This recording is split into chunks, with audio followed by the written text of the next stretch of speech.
فأعوذ بالله من الشيطان الرجيم بسم الله الرحمن الرحيم لن ينال الله لحومها ولا دماؤها ولكن يناله التقوى صدق الله العليم.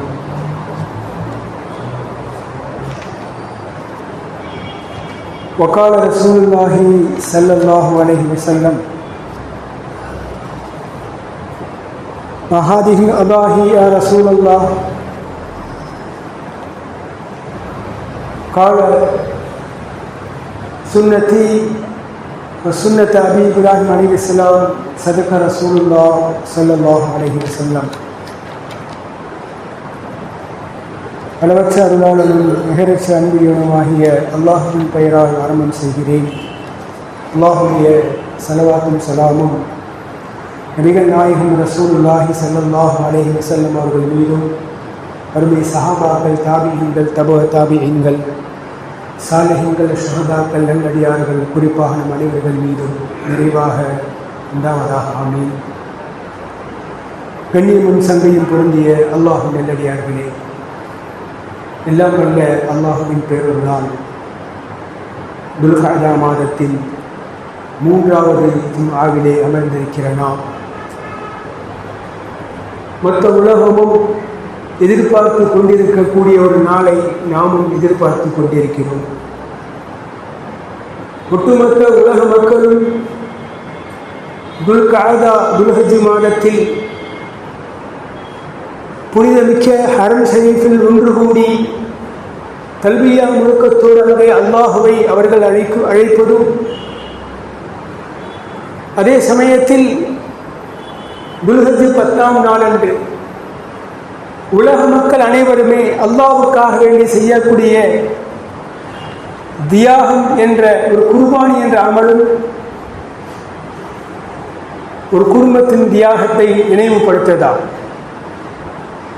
இந்த உலகத்தில் பிறப்பிலிருந்து இறப்பு வரை முழுமையாக அல்லாஹ்வுக்கு கட்டுப்பட்ட ஒரு குடும்பம் வாழ்ந்தது. முஸ்லிம் என்பதற்கு மிக சரியான சான்றாக ஒரு குடும்பம் விளங்கியது. இறையச்சத்தின் இன்பம் என்னவென்பதை இந்த உலகத்திற்கு எடுத்து சொல்லிய ஒரு குடும்பம் வாழ்ந்தது. அல்லாஹுடைய கட்டளை என்றால் அதை அப்படியே ஆசையோடு நிறைவேற்றக்கூடிய ஒரு குடும்பம் வாழ்ந்தது என்பதை எல்லாம் இந்த உலகிற்கு சொல்லித்தரக்கூடிய கடமைகள் தான் இந்த ஹஜ் என்ற கடமையும் இந்த குர்பானி என்ற கடமை. பொதுவாகவே அல்லாஹ் ஜல்ல ஷஅனுஹு தஆலா நமக்கு விதித்த எல்லா கட்டளைகளிலும், நமக்கு விதித்த எல்லா கடமைகளிலும் அல்லாஹ் நம்மிடத்தில் எதிர்பார்ப்பது ஒன்றே ஒன்றுதான். தொழுகையை கடமையாக்கிய அல்லாஹ் தஆலா அல்லதீன ஹும் ஃபீ ஸலாத்திஹிம் காஷிஊன், உள்ளத்தால் இறையச்சத்தால் அவர்கள் நிறைந்திருப்பார்கள் என்று சொல்கின்றான். தொழுகையிலே இறையச்சம் நிறைந்திருக்க வேண்டும் என்பதை அல்லாஹ் நம்மிடத்தில் எதிர்பார்க்கிறான். குத்திப அலைக்கும் சியாமு கமா குத்திப அலல்லதீன மின் கபலிக்கும் லஅல்லக்கும் தத்தகூன். எப்படி ரமலான் மாதத்தில் உங்களுக்கு நோன்பை ஏன் கடமையாக்கினேன் தெரியுமா? இறையச்சம் உங்களுக்கு வர வேண்டும் என்பதற்காக. அல்லாஹ் அடியார்களுக்கு செய்யக்கூடிய ரஹ்மத், அல்லாஹ் அடியார்களுக்கு செய்யக்கூடிய நிஅமத், எல்லாவற்றிற்கும் அல்லாஹ் எதிர்பார்க்கின்ற ஒரே ஒரு விஷயம், நம்முடைய உள்ளத்தில் தக்குவா வர வேண்டும். இந்த தக்குவா இருக்கிறதா, அது மட்டும்தான் எனக்கு வேண்டும் என்பதை அல்லாஹ் எல்லா கடமைகளிலேயும் நமக்கு ஒரு தெளிவான செய்தி அல்லாஹ் சொல்லி இருக்கின்றான். இந்த வகையிலே இந்த குர்பானி என்ற கடமை உலக முஸ்லிம்களின் மீது கடமையாக்கப்பட்டிருக்கிறது. இந்த குர்பானியை ஏன் அல்லாஹ் கடமையாக்கினான்? உலகத்தில் முதல் மனிதர் நபி ஆதம் அலைஹிஸ்ஸலாம் அவர்கள் படைக்கப்பட்ட போது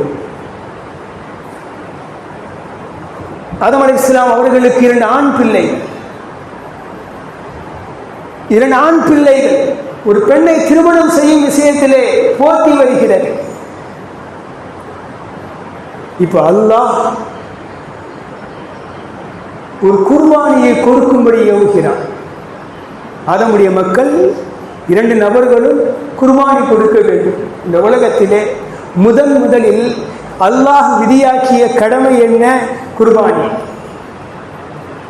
அப்போ நாம் விளங்க வேண்டும், அல்லாஹுக்கு எல்லாவற்றையும் விட மிக பிடித்தமான கடமை குர்பானி என்பதை நாம் விளங்க வேண்டும்.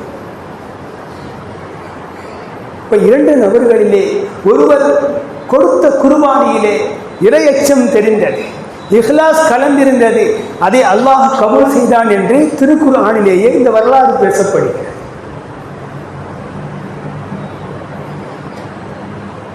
அந்த அடிப்படையில் இந்த உலகத்தில் முஸ்லிம்களுக்கும் தன் அடியார்களுக்கும் இறையச்சம் வர வேண்டும் என்பதற்காக அல்லாஹ் பல சோதனைகளை வைத்தார். ஒவ்வொரு நபிமார்களுக்கும் ஒரு சோதனை வந்தது. இந்த உலகத்திலே ஒவ்வொரு காலத்திலேயும் எல்லா நபர்களுக்கும் எல்லா மனிதர்களுக்கும் தாங்க முடியாத நெருக்கடியான சோதனைகள் வந்து கொண்டிருக்கிறது. இப்ப நமக்கு வரக்கூடிய சோதனை இருக்கின்றது அல்லவா? நமக்கு வரக்கூடிய எப்படிப்பட்ட சோதனையாக இருந்தாலும் சரி, அந்த சோதனையை கொண்டு அல்லாஹ் என்ன எதிர்பார்க்கிறான், இதுதான் நாம் விளங்க வேண்டிய விஷயம். அது நோயாக இருக்கட்டும், அது கடனாக இருக்கட்டும், நம்முடைய குடும்பமாக இருக்கட்டும், நம்முடைய வியாபாரமாக இருக்கட்டும், எதுவாக வேண்டுமானாலும் இருக்கட்டும், ஒரு நெருக்கடியான சோதனை என்று வரும்போது அந்த மனிதன் அல்லாஹ் விதித்த கட்டளையிலே சத்தியமாக இருக்கின்றானா என்ற ஒரு எதிர்பார்ப்பு அல்லாஹ்வின் புறத்திலிருந்து இருக்கிறது. அதற்கு அல்லாஹ் எப்படி வேண்டுமானாலும் சோதனை செய்வான். என் அடியான் எனக்காக எப்படி நிமிர்ந்து நிற்கப் போகிறான் என்பதற்கு சோதனை எப்படி வேண்டுமானாலும் வரலாம்.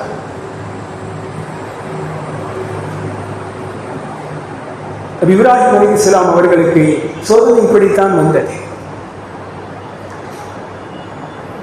வைதுபுத்தலா இப்ராஹிம் ரப்பஹு பி கலிமாத்தின் ஃபதம்மஹுன்ன.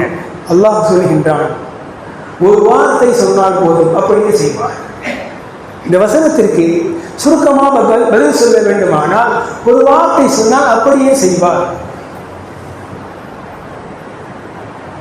அப்படியே செய்வார் என்றால் என்ன அர்த்தம்? உனக்கு என்றால் எதையுமே செய்வேன், உனக்கு என்றால் எது வேண்டுமானாலும் செய்வேன், எதை வேண்டுமானாலும் கொடுப்பேன். உயிரை கொடுப்பாயா, உயிரையும் கொடுப்பேன். அப்படியே நிறைவேற்றினார் என்று அல்லாஹ் பேசுகின்றான். பல சோதனைகள் வந்தது. ஏன் மலக்குமார்கள் கூட இந்த நிகழ்ச்சியை நாம் பல நேரங்களில் கேட்டிருப்போம். அல்லாஹ் ரப்புல் ஆலமீன் நபி இப்ராஹிம் அலைஹிஸ்ஸலாம் அவர்களை பற்றி திருக்குர்ஆனிலே இப்ராஹிம் இப்ராஹிம் இப்ராஹிம் என்று 60க்கும் மேற்பட்ட இடங்களிலே இப்ராஹிம் நபியோட பெயர் வருகிறது. அல்லாஹ் ஒவ்வொரு தர்க்கத்திலேயும் இப்ராஹிம் அலைஹிஸ்ஸலாம் அவர்களை பற்றி புகழ்ந்து பேசிக்கொண்டே இருக்கிறார். அவர் ஹனீஃபன், சத்தியத்தின் பக்கம் சார்ந்த ஒரு முஸ்லிம். அவர் பேசும்போது பாருங்கள், அவர் எல்லாவற்றையும் பேசி முடித்துவிட்டு இன்னி மினல் முஸ்லிமீன், நான் முஸ்லிம். இதையும் தாண்டி இன்னொரு இடத்திலே சம்மாவும் முஸ்லிமோன் அல்லாஹ் சொல்கின்றான், முஸ்லிம்களுக்கு முஸ்லிம் பேர் வச்சது இப்ராஹிம் நபி தான். அல்லாஹ் சொல்றான், முஸ்லிம்களுக்கு முஸ்லிம் என்ற பேரை உருவாக்கி கொடுத்தது இப்ராஹிம் அலைஹிஸ்ஸலாம் தான். முஸ்லிம் என்றால் கட்டுப்பட்டவன் என்பது பொருள், சாந்தமானவன் என்பது பொருள். நான் அல்லாஹ் சொன்னால் அப்படியே கட்டுப்படுவேன். இன்னி மினல் முஸ்லிமீன். இப்படி முஸ்லிம்களுக்கு முஸ்லிம் என்று பெயரை அவராகவே வைத்துக் கொண்டு இந்த உலகம் முழுக்க முஸ்லிம் என்ற வார்த்தைக்கும் அவர் தான் சொந்தக்காரர். என்ன அப்படி வத்தஹதல்லாஹு இப்ராஹிம ஹலீலா திருக்குர்ஆன் சொல்லும் போது இப்ராஹிம் நபியை ஹலீலா, என்னுடைய பெஸ்ட் ஃப்ரெண்டா தேர்ந்தெடுத்தேன் அல்லாஹ் சொல்றான். ஹலீல் என்று சொன்னால் ரொம்ப நெருக்கமான நண்பன், நெருக்கமான நண்பன். ஹலீல் என்பது நண்பனுக்காக எதையும் செய்ய தயாராக இருப்பவன். வத்தஹதல்லாஹு இப்ராஹிம ஹலீலா. இப்படி அல்லாஹ் இப்ராஹிம் அலைஹிஸ்ஸலாம் அவர்களை நான் எனக்கு உற்ற நண்பனாக தேர்ந்தெடுத்துக் கொண்டேன் என்று திருக்குர்ஆன் பேசுகிறது. ஒரு கட்டத்திலே மலாயிகத்துமார்கள் அல்லாஹ்விடத்தில் போய், இப்ராஹிம் நபியை பற்றி நீ இவ்வளவு சொல்லும்போது அப்படி உனக்காக எதையும் செய்வார். இப்ராஹிமுக்கு ரப்புக்கும் அப்படிப்பட்ட ஒரு ஃப்ரெண்ட்ஷிப்பா என்று மலக்குகள் கேட்கும்போது, ஏன் நீங்கள் வேண்டுமானால் சென்று அவரை சோதித்து பாருங்கள் என்றார்.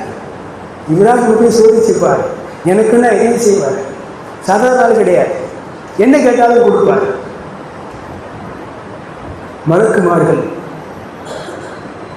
மனித வேடத்தில் வந்தார், மனித ரூபத்தில் வருகின்றார்.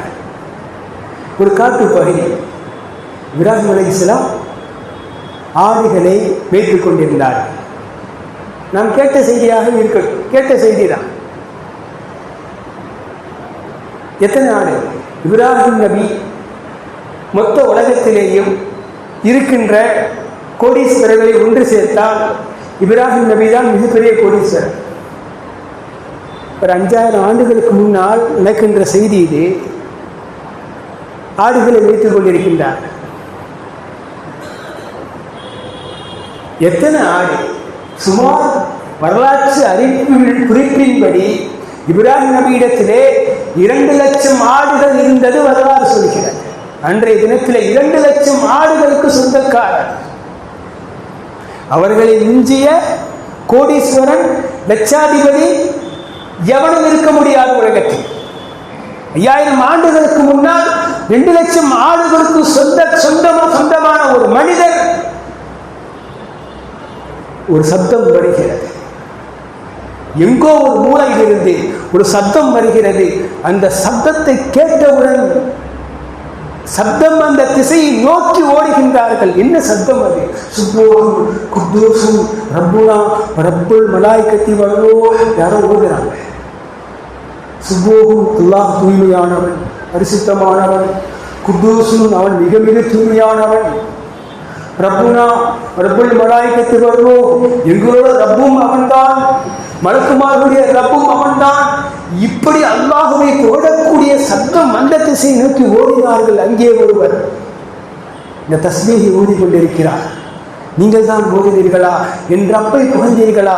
என் ரப்பை பற்றி பேசினீர்களா? இப்ராஹிம் நபி சொன்னார்கள், நீங்கள் திரும்பவும் தஸ்பீஹை ஓடவும் நான் அதை கேட்டுக்கிட்டே இருக்கணும்னு சொன்னான். திரும்ப ஓதலாம், நீங்க திரும்பவும் ஓதுங்க, எனக்கு கேட்கணும்னு ஆசையா இருக்குது, அல்லாஹ்வுடைய பேரை கேட்கணும்னு ஆசையா இருக்கு, அந்த ரப்பை பத்தி நீங்க சொல்லிக்கிட்டே இருங்க, நான் கேட்டுக்கிட்டே இருக்கேன்னு சொல்லும் பொழுது திரும்பவும் மலக்கு ஓதினார். ஒரு கட்டத்தில் மலக்கு ஓதி செக் பாயிண்ட் வச்சுட்டார்.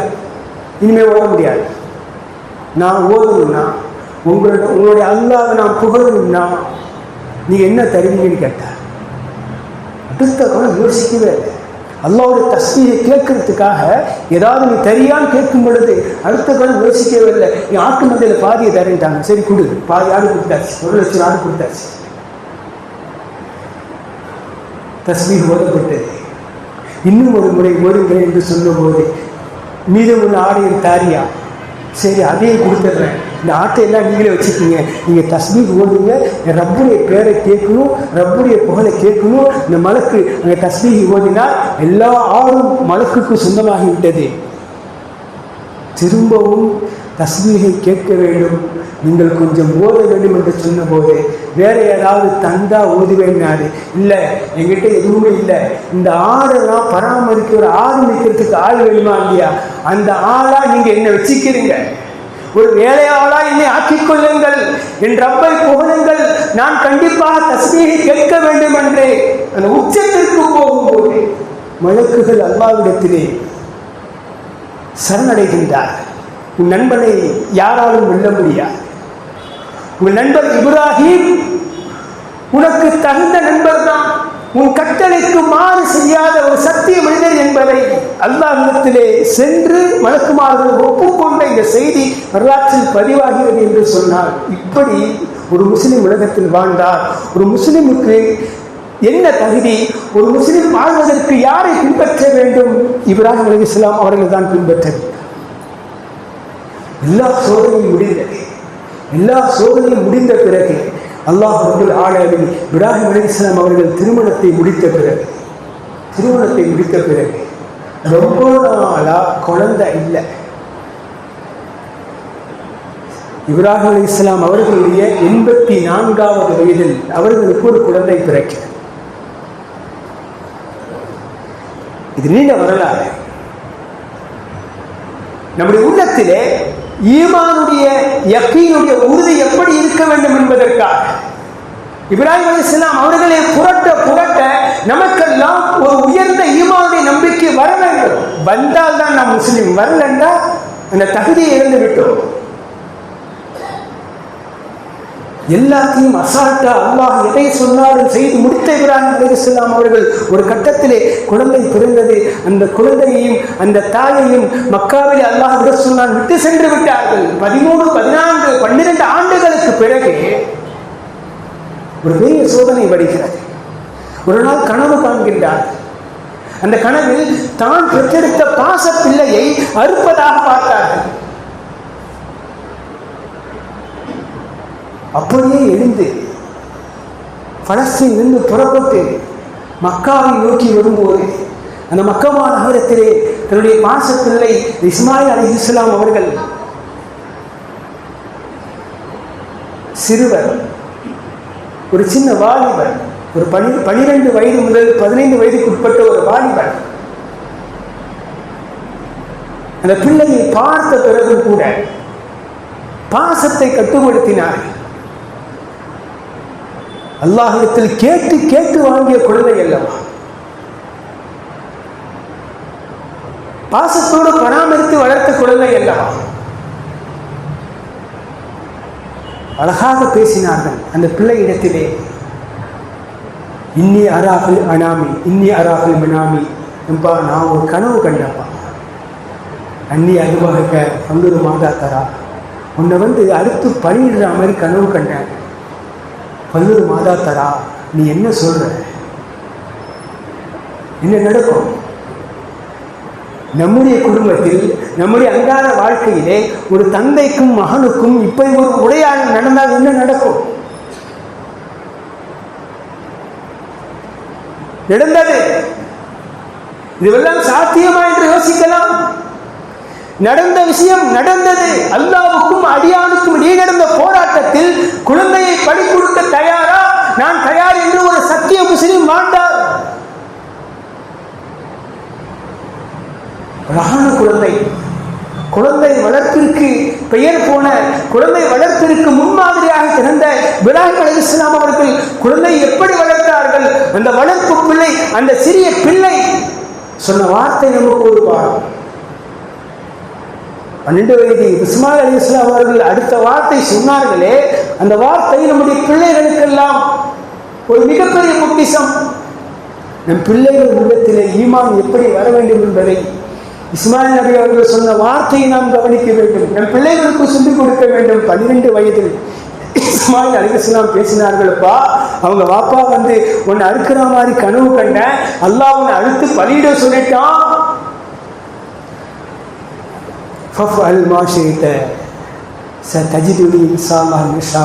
தந்தையே, உங்களுடைய கனவை நிறைவேற்றுங்க. அல்லாஹ்வுடைய கட்டளையா, உடனே நிறைவேற்றுங்க. இன்ஷா அல்லாஹ் என்னை பொறுமையாளர்களோடு பார்ப்பீர்கள் என்றார். நான் எல்லாத்துக்கும் சப்போர்ட் பண்றேன்.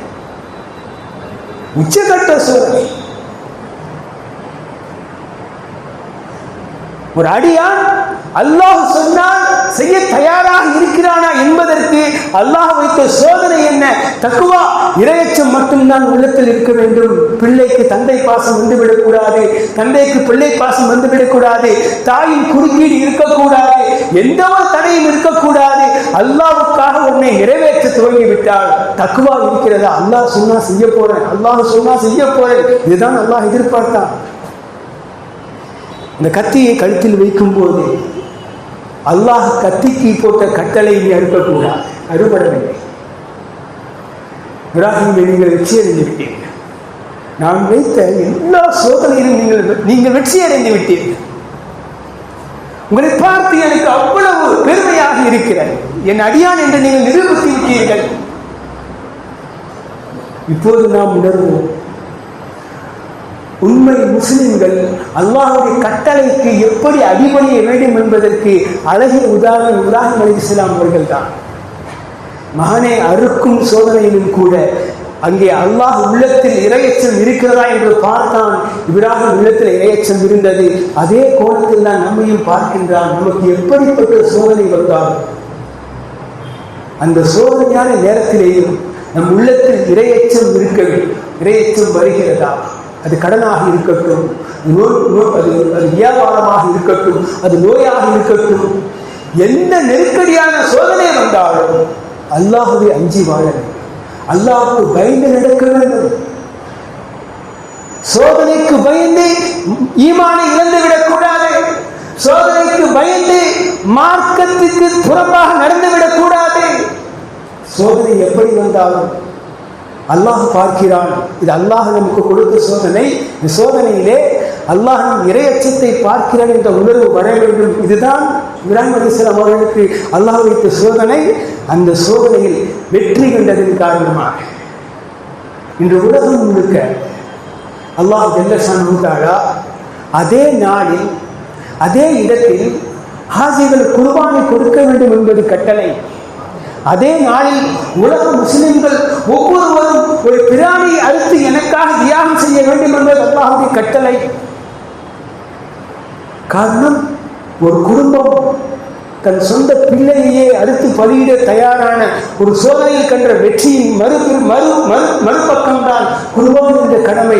நீங்களும் அந்த கடமையில் பங்கெடுத்துக் கொள்ள வேண்டும். உங்களுக்கு எவ்வளவு பெரிய சோதனை வந்தாலும் சரி, நீங்கள் குர்பானியை கொடுக்கும் போது, குர்பான் பிராணியை அறுக்கும் போது நான் அல்லாஹ்வுக்காக கொடுக்கிறேன் என்ற அந்த தூய எண்ணம் வர வேண்டும் என்பதற்காக குர்பானி நம்ம மீது கடமையாக்கப்பட்டிருக்கிறார். ஆக இந்த குர்பானியை பற்றி ரசூலுல்லாஹி ஸல்லல்லாஹு அலைஹி வஸல்லம் அவர்கள் எந்த கடமைக்கும் தராத பல சிறப்புகளை அல்லாஹ் தருகிறான் என்று சொல்லும் போது சஹாபாக்கள் கேட்கின்றார்கள், யா ரசூலல்லாஹ் மஹாதிஹுல் உலுஹியானா என்னன்னு சஹாபாக்கள் கேட்டபோது பெருமானார் பேசுகின்றார்கள், இது என்னுடைய சுன்னத்து மட்டுமல்ல, உங்கள் தந்தை இப்ராஹிம் நபியின் சுன்னத். குர்பானி கண்டிப்பாக கொடுப்பதற்கு முன்வாருங்கள், இதில் எங்களுக்கு என்ன நன்மை என்று சஹாபாக்கள் கேட்டார்கள். நீங்கள் ஆடை அறுத்தாலும், நீங்கள் மாட்டை அறுத்தாலும், நீங்கள் ஒட்டகத்தை அறுத்தாலும், அந்த ஆடு மாடு ஒட்டகங்களின் தோள்களில் எத்தனை முடி இருக்குமோ ஒவ்வொரு முடிக்கும் ஒரு நன்மை என்று சொன்னார். இந்த உலகத்தில் எந்த நன்மையுமே செய்ய முடியாத ஒரு மனிதன், காலத்தால் சூழ்நிலையால் பலகீனத்தால் எந்த அமலும் நன்மையும் செய்ய முடியாமல் போய்விட்ட மனிதர்களுக்கெல்லாம் இந்த குர்பானி என்ற கடமை நன்மையை அதிகப்படுத்தக்கூடிய வாய்ப்பை அல்லாஹ் வழங்கிவிட்டான். ஒவ்வொரு ஆட்டின் முடியிலே, ஒரு ஆட்டின் தோல் எத்தனை முடி இருக்கும் என்ன முடியுமா? யாராவது எண்ணி இருக்கின்றார்களா? சத்தியமாக எண்ண முடியாது என்று சொன்னால் குர்பானிக்கு என்ன நன்மை? நம்மால் எண்ணி பார்க்க முடியாத நன்மை. அது எத்தனை கோடி எத்தனை லட்சம் என்று நம்மால் எண்ணி பார்க்க முடியாது. இன்னொரு ஹதீஸிலே ரசூலுல்லாஹி ஸல்லல்லாஹு அலைஹி வஸல்லம் அவர்கள் சொல்கின்றார்கள், அந்த துல்ஹஜ் 10ஆம் நாளிலே அல்லாஹ்வுக்காக என்று ஆடுகளை மாடுகளை அறுத்து என் அடியார்கள் குர்பானியை நிறைவேற்றும் போது அந்த குர்பானி பிராணிகள் கால்களோடும் கொம்புகளோடும் நாளை மறுமையில் அவர்களை தேடி வரும் என்று பெருமானார் சொல்கின்றார். நாம் குர்பானி கொடுக்கும் போது தக்குவாவோடு கொடுத்திருந்தால் அல்லாஹ் சொல்கின்றான், நீ அறுத்து பலியிடும் பிராணியின் ரத்தம் எனக்கு வேண்டாம், அதன் கை எனக்கு தேவையில்லை. வலாத்தின் என்னாலும் தக்குவா, நீ அறுக்கும் போதும் உள்ளத்தில் நான் இருக்கின்றேனா அது மட்டும்தான் வேண்டும். தக்குவா மட்டும்தான் வேண்டும். எனக்காக செய்கிறேன் என்ற உணர்வு வேண்டும். பிறர் பார்க்க வேண்டும் என்று ஆடை பெரிதாக வாங்குவது, ஊரார்கள் குறை பேசுவார்களே என்று கடமைக்கு ஒரு பிராணியை அறுப்பது, இது போன்ற நிகழ்விலிருந்து தவிர்த்து மார்க்கம் சொன்ன சட்டத்தின் அடிப்படையிலே பெருமானார் இப்படியும் சொன்னார்கள், உங்கள் பிராணிகளை செல்ல பிள்ளைகளை போன்று கொழு என்று ஆக்கி அல்லாஹ்வுக்கு அடுத்து பலியிடுங்கள் என்று சொன்னார்.